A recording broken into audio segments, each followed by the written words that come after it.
everyone, and welcome to the Venus Heart Gate. When the moon crosses Venus at step 8 and 9, Taurus, on March 24th, 2023, I walk through the Heart Gate and I get my bracelet back. Yay, I got my bracelet back. So I get my shiny bracelet back. I was not able to recover my jade bracelet. It's really crazy how I lost my jade bracelet right before I went through the Heart Gate last time. But I did, and I'm not getting that back. And you know what? I release it to the universe, and I say I thank it for the time that it was with me. And that's okay. We don't always get everything back, but I did get my sparklies. So there we go. We walked through the Heart Gate. So what is the Heart Gate all about? Well, it is about our heart chakra and embracing our heart chakra rights. Whenever we walked through the Heart Gate, whenever Venus was the morning star, we were looking at our shadow self and embracing our shadow self. And our shadow self it's not a bad part of us. It's just the part of us that culture and society deems as not good, bad, and we want to hide. We don't want to be that, so we pretend that we're not that. Like, for instance, a liar. We're all liars, but we pretend that we're not, and that would be a shadow quality. But now that Venus is the evening star, we are looking at our light qualities and the rights that we should embrace that our chakras give us. And for the Heart Gate, of course, we're going to look at the heart chakra rights, the rights that our heart chakra gives us, that I implore everyone to embrace and just really try to embody, because you have these rights. Honestly, I feel that the heart chakra rights are more needs. You have these needs, and these needs should be met. We should find a way. All right, so let's just get right into it. What are the rights of the heart chakra? What rights do I feel you should embrace that your heart chakra gives you? Well, the first right is the right to appreciate life.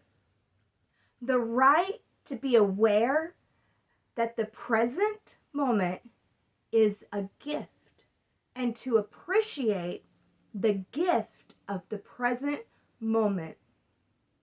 I feel that this one is a hard one for a lot of people. I mean, you just want to make it mundane. You want to act like, so what? But honestly, it is amazing that you are here now in a human body with the spirit that you have and the soul that you have embodied in human form. Truly, it's amazing. It's amazing that you've done the things that you've done. I know that you can look back on your life and find things that are amazing, and you can find something to appreciate about your life and appreciate about yourself.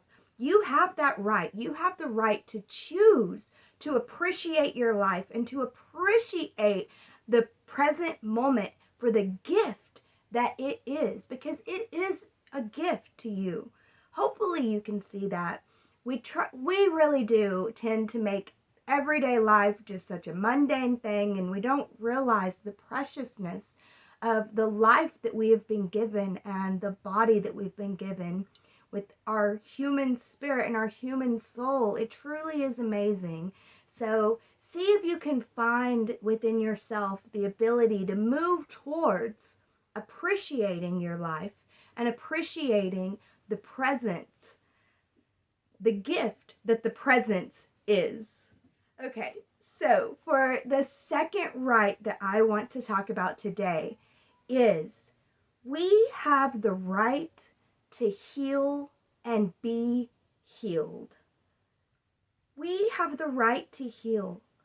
If we are broken, we have the right to slow down and love, comfort, nurture ourselves, and to heal ourselves, to allow ourselves to be healed also, to allow others to help love, comfort, and nurture us, and to help heal us.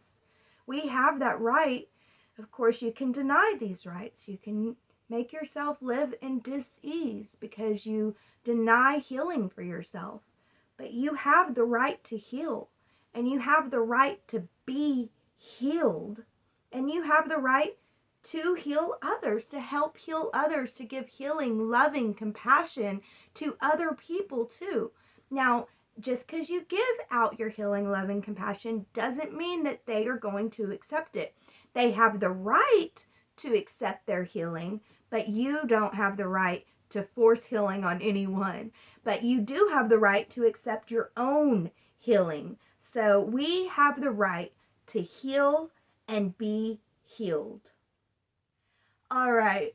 So the third right that I believe our heart chakra gives us is the right, and I feel like this one is so obvious with the heart chakra. I didn't make it the first one because I just felt like it was so obvious. I just wanted to put it in the middle. So, the right to love and feel love. You have the right to love what you love. You do. You have the right to love the things that you love. You know, I love this crazy makeup and putting on all this stuff, but some people think that that's just crazy. But I love it, you know? So you have the right to love what you love. I don't do it for anybody else. I do this part for me, and then I make the videos for everyone else. But you have the right to love what you love, and I have the right to love what I love. And you have the right to feel love. You have the right to truly feel the vibration and the frequency of love, and to allow it to flow and move through you. You have the right to embody love if you want. You have the right to love and be loved and to feel love. Just love, love, love. You have that right. You have the right to your love.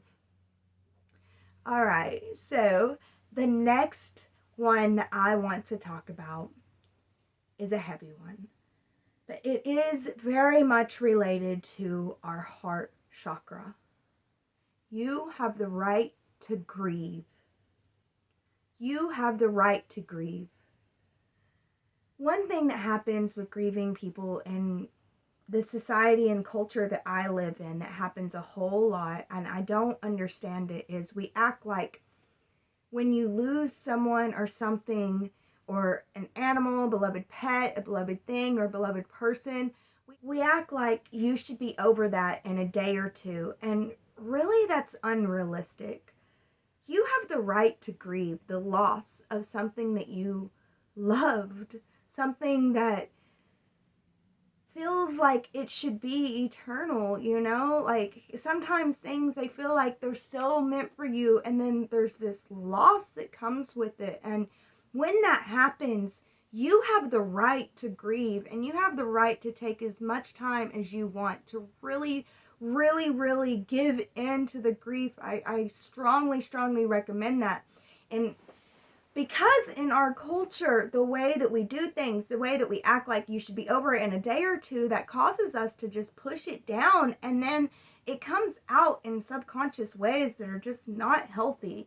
But to really, really, really get into the grief and allow yourself to grieve if you lost someone that you loved, or a beloved pet, or something that you were really attached to, or you lost the opportunity for something that you really, really needed. You should grieve that. You should take the time to grieve that. There is so much wisdom and so much power that can be found in grief. And we should want to go in within that, and to find that wisdom and the power within the grief, because we find whenever we truly, truly, truly feel the loss and the disconnect from no longer having someone on this physical plane, we begin to realize how eternal our love is. You begin to see what survives after death. Because you went into that grief, you begin to see the eternals, how even though they're no longer here, even though you no longer have that beloved pet and that thing is no longer here, and you no longer have that opportunity, or that job is just not a possibility no more, the loss of it is real, but also the relationship that you had with it was real, and that doesn't go away.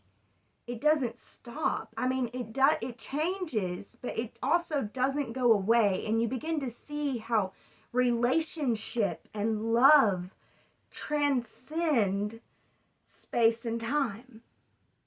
But you can only see that if you're willing to allow yourself to go within and truly, truly, truly grieve your loss and feel the realness of it.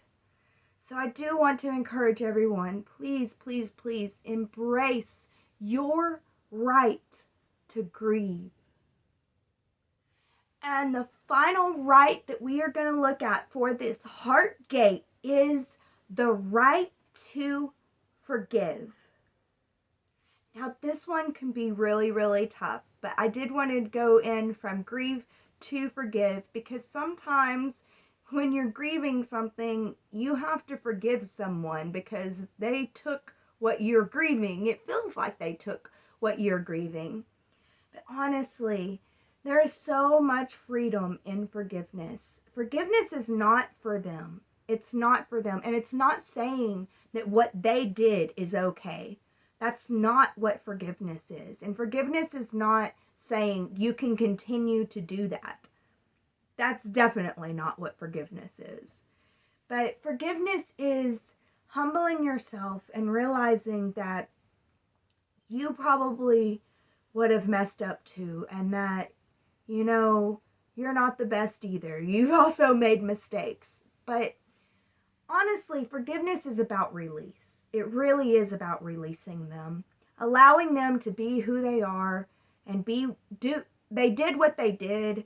That's who they are, and then release them. There is a little formula that I use for how to forgive, because I'm a math nerd. I made a formula out of it.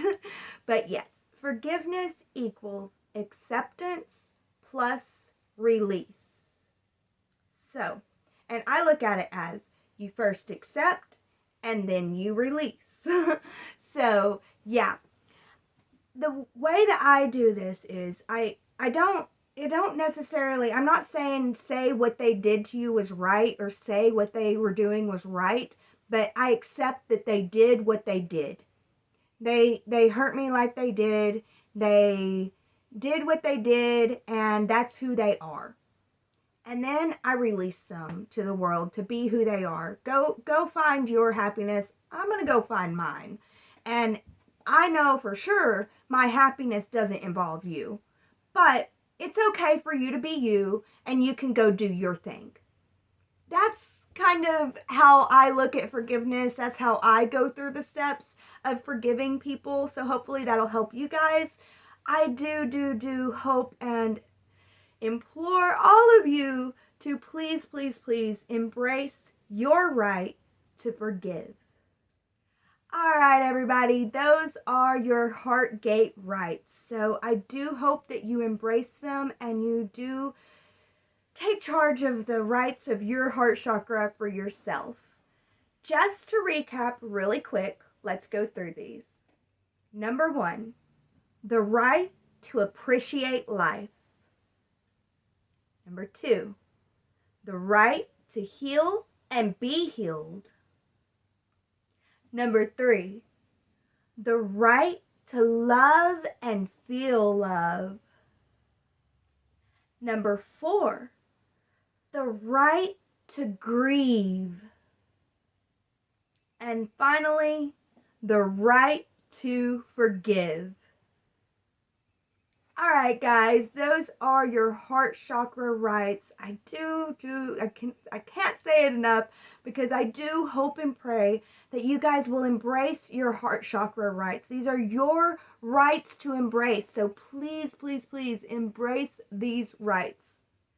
All right, guys, so with all that being said, it's time to look at the light qualities that our heart chakra gives us that we can embody. These are qualities that, if the shadow qualities are qualities that culture and society has taught us to hide within ourselves and pretend that we're not, these are qualities that culture and society has taught us to push out and to just show everyone and pretend that we are, even if we're not. Although I think everyone is all of these heart chakra qualities. I really believe that. We all have these wonderful heart chakra light qualities within us. So let us begin. Quality. And just before I begin with these, I do want to say some of these are kind of like a repeat from the rights. You can just see what they are. But anyway, the first heart chakra light quality is lovableness. Being lovable. You're so lovable. You don't want to hide your lovableness. You want to be lovable. Everybody wants to be loved. We have the right to feel love. We have the right to give love. So honestly, you want to be loved too. If you're giving a lot of love, you're hoping to get some back, right? So what do? We be lovable. Our heart chakra allows us to have this wonderful light quality of lovableness. It gives us our lovableness. So we all have a degree to which we are lovable. So how lovable are you? Can you embrace your lovableness? Do you feel lovable? If not, then what can you do to feel more lovable? What do you need that would make you feel that you are lovable? The second light quality that I want to talk about is, the heart chakra really is all about our mother energy. It really is. So the second light quality that I want to say is compassionate caregiver. We all have the ability to be a compassionate caregiver, or at least a caregiver, a nurturer. We all have an inner nurturer. Of course, some people's inner nurturer is meaner than others, and some is nicer than others. But we all have an inner nurturer. We all have an inner caregiver, a compassionate person. Our heart chakra gives us the ability to be compassionate, nurturing, and loving to others. And the final light quality that I will speak about in this video is healer. We all are healers. We all affect one another, whether we know it or not. And whenever we heal ourselves, we heal others around us naturally. And we all are healing and affecting everyone, no matter what. Your energy field affects those that you love and those that you don't necessarily like either, whether you're aware of it or not. But hopefully you are aware of it. Hopefully you are conscious of your healing abilities, because you do have healing abilities. I mean, if you cut yourself, will the wound not heal? That's your healing abilities. We all have healing abilities. We are all healers. And I hope that you can embrace your inner healer and really let your inner healing light shine. Okay, guys, so those are your light qualities. Just to recap really quick. Number 1, lovableness, your lovability. Number 2, your compassion and caregiver energy. And number 3, your healing abilities. Healing abilities, you're a healer. Okay, guys, so I don't want to take up too much of your time. Thank you guys so much for watching this. I hope that you learned something. I hope that you gained something out of it. So that's all that I got for you in this heart gate. Hopefully you can really embrace your heart rights and stand in your heart light energy, because we all need more people in their heart energy for sure on this earth. But thank you guys so much for watching, and as always, be blessed with love. I need my spirit team to get her done. I need my spirit team. You guys, thank you so much for being here. Thank you for divine help. Thank you. Collective.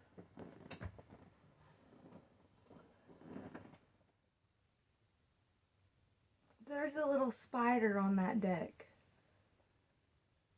It's so